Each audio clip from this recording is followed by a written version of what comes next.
While everyone was eating, my father said loudly, "Blood matters. It always has." The laughter around the grill died down. My daughter moved closer to me. My mother put down her glass and uttered a single sentence, causing my father to slam his hand on the table. While everyone was eating, my father said loudly, "Blood matters. It always has." The laughter around the grill died down like someone had turned a switch. My daughter Emma stopped chasing bubbles in the yard and came straight to me, pressing against my leg without saying a word. My husband Daniel looked up from his plate but didn't speak. My mother set her glass down carefully and said, "Frank, not today." That was enough to make my father slam his hand on the table so hard the condiments jumped. It was supposed to be a simple 4th of July cookout. My parents' backyard, my cousin Mark flipping burgers, kids running through sprinklers. I almost didn't come this year. Daniel told me we didn't have to, but a part of me kept hoping things would shift. That maybe time had softened him. It hadn't. My father never forgave me for marrying Daniel. He never said it outright at first. Instead he asked questions that weren't really questions. Where is Daniel's family from? What does his last name even mean? Are you sure about this? When I got pregnant he suggested we wait before telling people. He said some things are better confirmed. Confirmed. Emma is 5 now. She has Daniel's dark hair and my eyes. She calls my father Grandpa even though he rarely answers. He stood up from the table and looked directly at Daniel. A man should know where he comes from. And where his children come from. No one spoke. I felt every pair of eyes move between us. Daniel wiped his hands on a napkin. "Emma is your granddaughter." My father gave a short laugh. "That depends." I had heard versions of this before but never in front of everyone. Usually it was a quiet comment in the garage. Or a remark about how technology exists for a reason.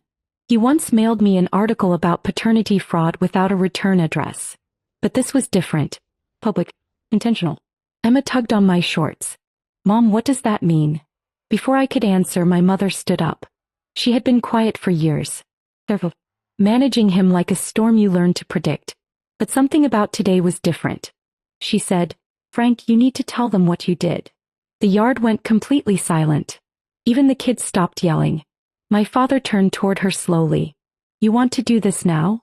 "Yes," she said. "Right now." I felt my stomach drop.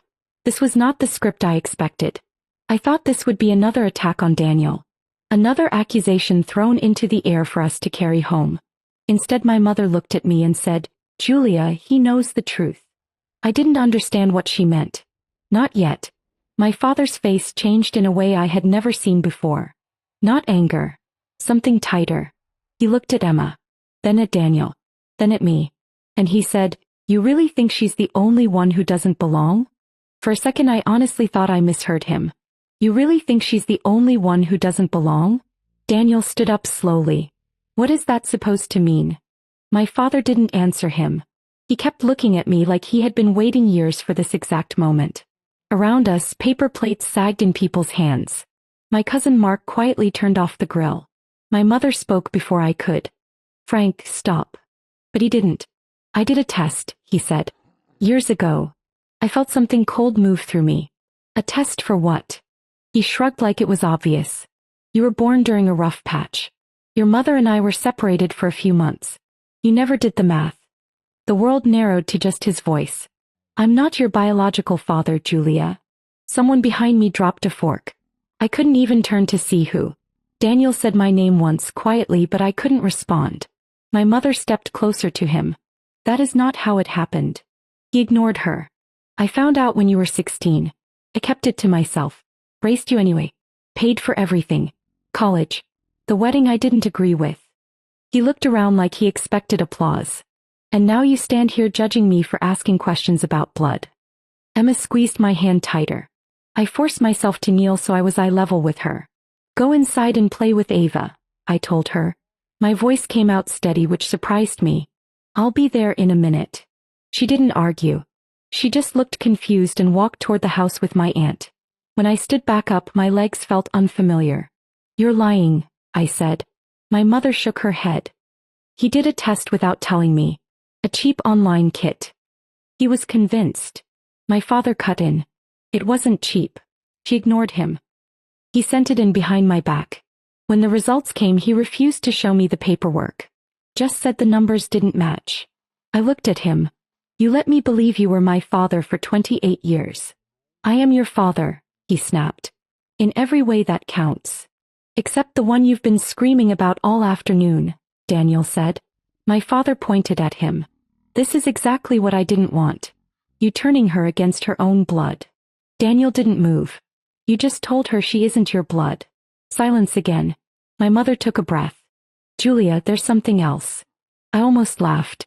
How could there be more? He didn't just test you, she said. He tested Emma. The words hit harder than anything before. I stared at my father. You took my daughter's DNA? He didn't look ashamed. I had to know, he said. If patterns repeat. Everything inside me shifted. The cookout, the food, the normalcy of 10 minutes ago felt unreal. You had no right, I said. She's my granddaughter. You just said she might not be. He slammed his hand on the table again. Because I don't trust him. Daniel took a step forward. You don't get to drag my daughter into your paranoia. My mother looked at me and I saw something I had never seen before. Not fear. Not exhaustion. Resolve. Julia, she said quietly, he's leaving something out. My father's jaw tightened. He knows exactly who your biological father is. The air felt thick like a storm was about to break but couldn't decide how. I stared at my mother. You know who my biological father is. She nodded once. My father stepped back from the table. This is unnecessary.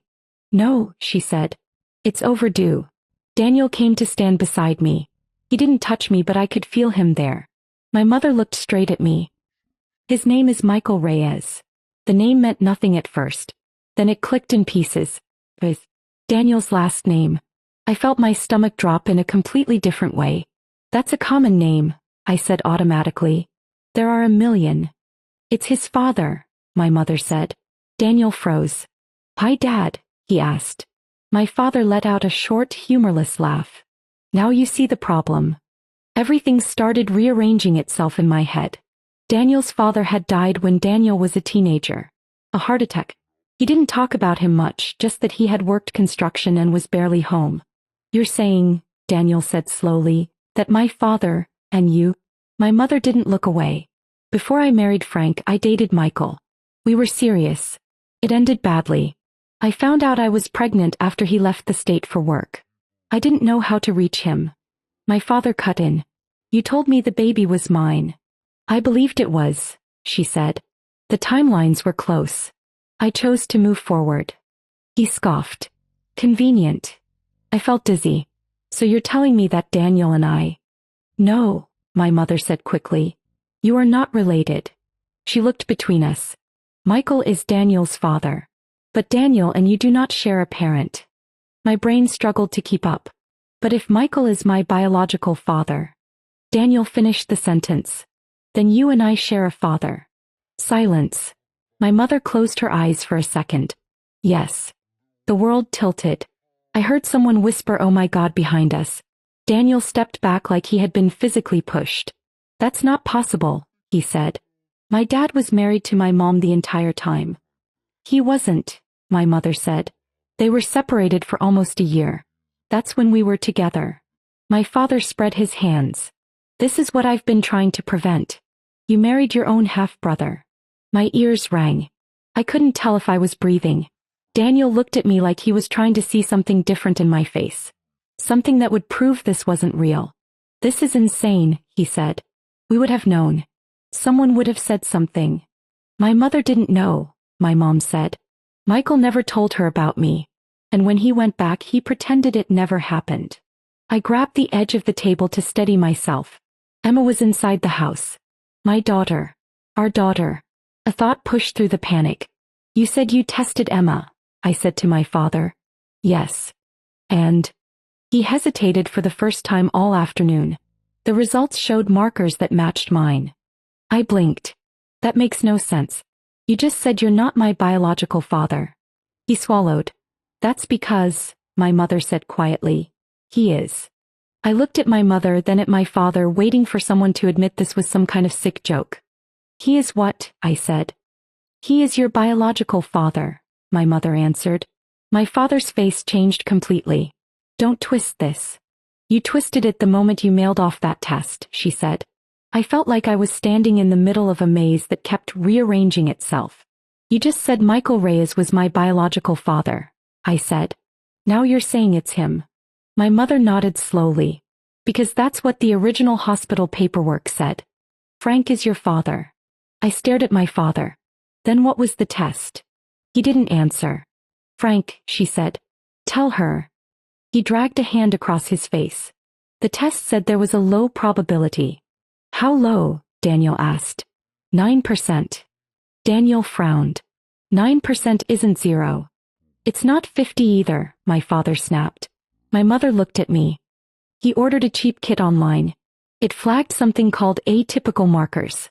Instead of getting a proper clinical test, he decided it was proof. I saw the numbers, my father insisted. It didn't look right. So you rewrote our lives based on something you didn't understand, she said. He didn't deny it. I felt anger rising now, cutting through the confusion. You spent years treating Daniel like he didn't belong. Treating Emma like she was suspicious. Because of a 9% result you didn't even verify. He opened his mouth, then closed it. And Michael Reyes, I said. Why bring him into this? My mother exhaled. Because when Frank confronted me with the test results, he accused me of cheating. I reminded him that we had been separated back then. I mentioned Michael. I said if there was any chance, it would have been him. My father shook his head. You said it like you were unsure. I was unsure because you were yelling at me, she said. The pieces started lining up in a new, uglier way. You didn't know, I said to her. You never actually confirmed anything with Michael. No, she said. I never contacted him. By then he had reconciled with his wife. I didn't want to destroy another family over Frank's paranoia. Daniel let out a breath I hadn't realized he'd been holding. So there's no evidence that Julia and I are related, he said. No, my mother said. There isn't. My father looked around at everyone watching. You're all missing the point. Blood matters. Doubt matters. You don't just ignore it. You created it, I said. He looked at me like I had betrayed him. I raised you, he said. I provided for you. And this is the thanks I get. That's not how this works, Daniel said. You don't get to invent a crisis and then demand gratitude. I thought about every birthday where my father barely acknowledged Daniel. Every holiday where he made comments about lineage and legacy. Every time he suggested that Emma didn't resemble us enough. You tested my daughter, I said. Without my permission. He didn't apologize. I had to protect this family. You were the only one attacking it, my mother said. The yard didn't feel like our backyard anymore. It felt like a courtroom and the verdict was obvious. My mother straightened her shoulders. I'm done, Frank. He laughed like she had made a joke. You're done with what? With you. The word hung there, simple and final. I have spent 32 years defending you, she said. Explaining you. Excusing you. Today you tried to humiliate our daughter and question our granddaughter in front of everyone. I won't do this anymore. He looked genuinely stunned. You're being dramatic. No, she said. I'm being clear. I looked at her and realized something. She wasn't shaking. She wasn't asking. She had already decided. And for the first time in my life I saw my father without the shadow he always cast. He wasn't powerful. He was just a man who needed control. And he was losing it. My father looked around the yard like he expected someone to back him up. My uncle stared at his shoes. My aunt had already disappeared inside with the kids. You're not serious, he said to my mother. Over a misunderstanding. This wasn't one misunderstanding, she said. This was years. He turned to me. Julia, tell her she's overreacting. I surprised myself by answering immediately. She's not. That was the moment something shifted for him. Not rage. Not denial. Just a crack. You'd throw away your own father, he said. I didn't throw you away, I replied. You've been pushing us out for years. Daniel finally spoke again. You didn't want us to get married. You barely came to the hospital when Emma was born. You've questioned her existence since she could walk. My father looked at him like he was invisible. This is about legacy, he said. About certainty. A man deserves that. And what does a child deserve? My mother asked. When her father decides she might not be his. He didn't answer. I thought back to being 16, coming home with an A in calculus and him asking why it wasn't an A+. To him refusing to help pay for my apartment unless I chose the major he preferred. To the way he introduced Daniel at our engagement party as the young man Julia insists on marrying. It had never been about blood. It had always been about obedience. You wanted control, I said. When I didn't choose the career you picked, you said I was ungrateful. When I chose Daniel, you said I was naive. When I had Emma, you said we should confirm. He opened his mouth to argue, but there was nothing left that sounded reasonable. My mother walked toward the house. I'm packing a bag. He stared at her. For what? For tonight, she said. And probably longer. He laughed again, but it sounded thin. You don't even have anywhere to go. I do, I said. He looked at me like he had misheard. You're not moving her into that apartment. It's our house, Daniel corrected him. And yes, she is welcome. My father's jaw tightened. So that's it. You're all turning on me. No, my mother said from the doorway.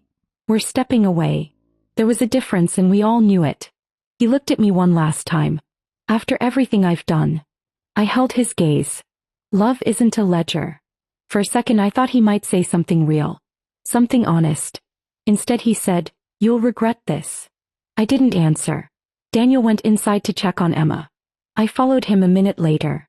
My mother was in the guest room folding clothes into a small suitcase.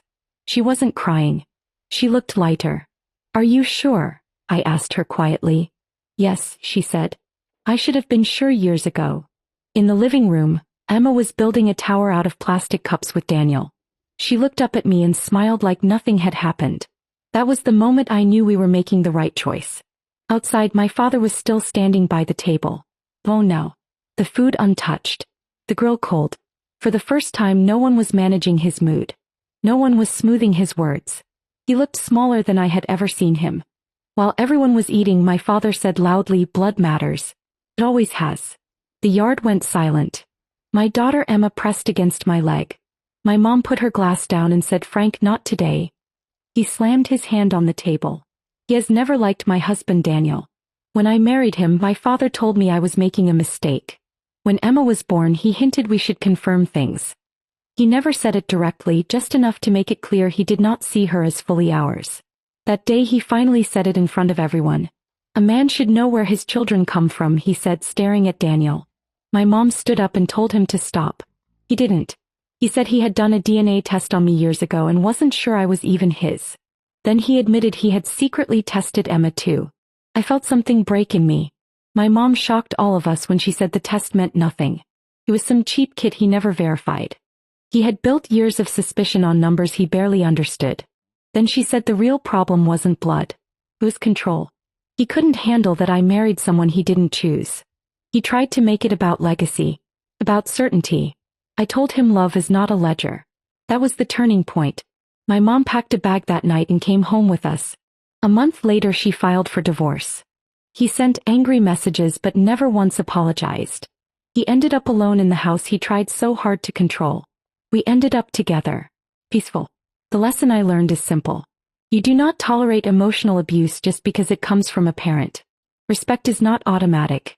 And sometimes walking away is the only way to protect your family.